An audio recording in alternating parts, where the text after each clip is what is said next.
Salutations, Utopians. Hope all is well in your world. Want to talk a little bit about uh, the big time Blockbuster deal that happened on Friday between the Dallas Cowboys and the Green Bay Packers. First off, two prestigious legacy teams um, who garner, who are in the top three in terms of revenue sharing, bring the most money to the NFL last time I checked, along with the Patriots. Uh,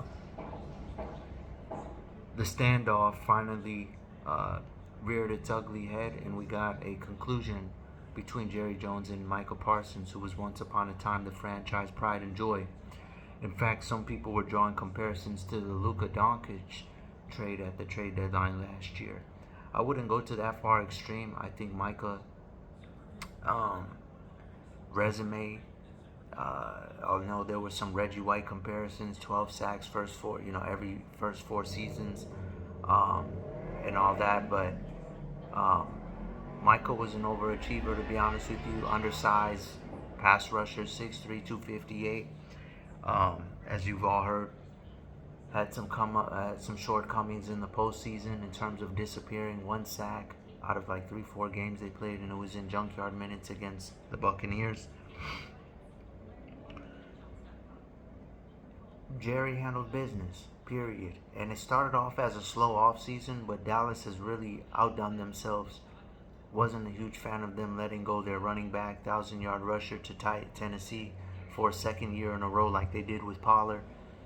1,000-yard running back being let go for five M's was crazy to me. They ended up making a great replacement in blue in the draft. Then went out and got Pickens from the Steelers, one of my favorite players in the league. Reminds me a lot of Des Bryant. And then today, you outbid yourself twice now. Forgive me 1 second. You ended up outbidding yourself twice for Dak Prescott because that's what the market required. And you paid Ezekiel Elliott $100 million, who ironically just retired this offseason. And Jerry had enough. Said, listen, I offered him 200 M's. He said this in the Stephen A interview, same interview I know. He told Stephen A that he wouldn't trade him. We're in a great situation.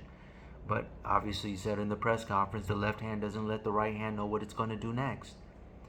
But I have a hard time kind of accepting that from the standpoint because they went out and got Dante Fowler, who obviously is not of the same caliber, but once upon a time, hybrid linebacker, fit that mold of the DeMarcus Ware types, and made a sneaky good acquisition in James Houston, who at one point had 9 sacks, I think, in 4 games, but just riddled by injuries. Played at Jackson State when Coach Prime was there, former Dallas Cowboy, and so he's definitely a gifted pass rusher. It's only about health with him. I want to remind people, though, Jerry offered him 200 M's, Micah Parsons, and he had 43 tackles and 12 sacks for an undersized guy who's been often injured the last couple years.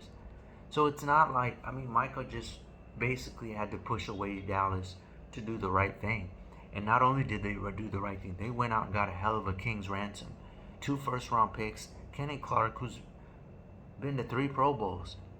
You got you a run stuffer, Pro Bowler, and you still got James Houston, who I'm telling you, be on the lookout for him. If he stays healthy, it's on. Book it. It's gonna be a crazy one. Another one I'm gonna pop my collar to before it's all said and done. And so,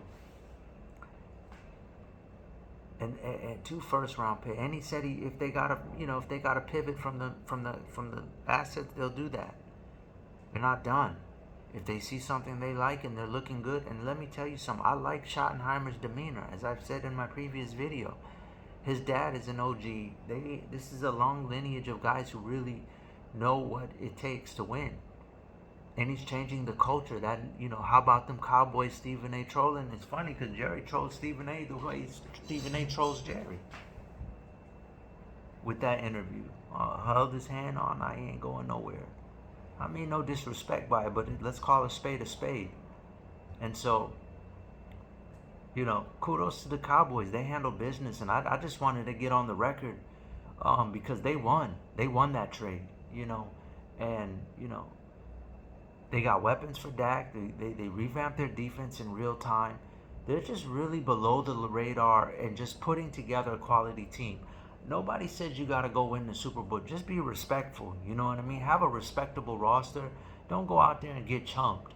And that's what the Cowboys this year are not going to do. They're not going to get chunked.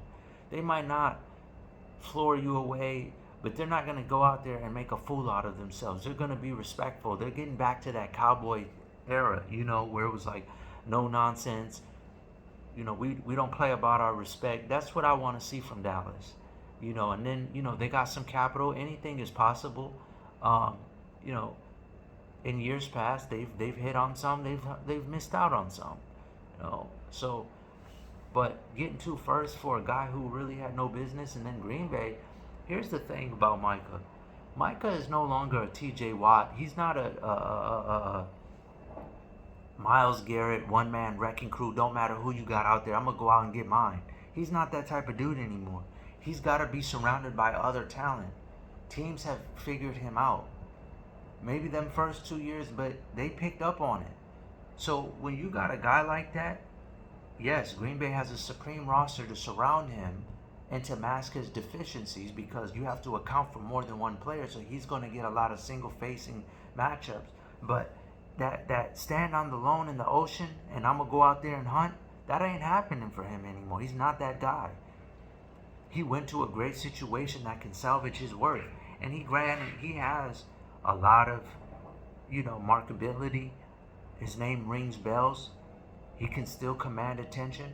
But make no mistake about it, on just immediate value, Kenny Clark is going to be a lot more valuable to the Dallas defense than Micah Parsons will be for the Green Bay defense. That alone, before we even talk about the 2 draft picks. And if James Houston even gives you half the production, you've already won. Dante Fowler gives you half the production, you've already won. Which I think both can. If not tip the scales to, more than that half, definite. So, and a surprise shot. Don't sleep on the Cowboys. They are looking very much like a respectable unit, and that's what the NFL needs. I've been tired and burnt out of the whole same old Cowboy. How about them Cowboy? That type of banter wears me out. I don't want to see that type of media anymore. A solid, respectable team. Ironically, the Lakers too. They look like they're going to be respectable. We'll finally hear some respectable discourse. Team that's winning and worth talking about. Not just, for clickbait and rage bait. My next video will be about that topic. Stay tuned. Hope this video was informative, Utopians. Mark this day and remember my take, and we'll revisit this down the line, because I always never let y'all not hear me when I'm right about something.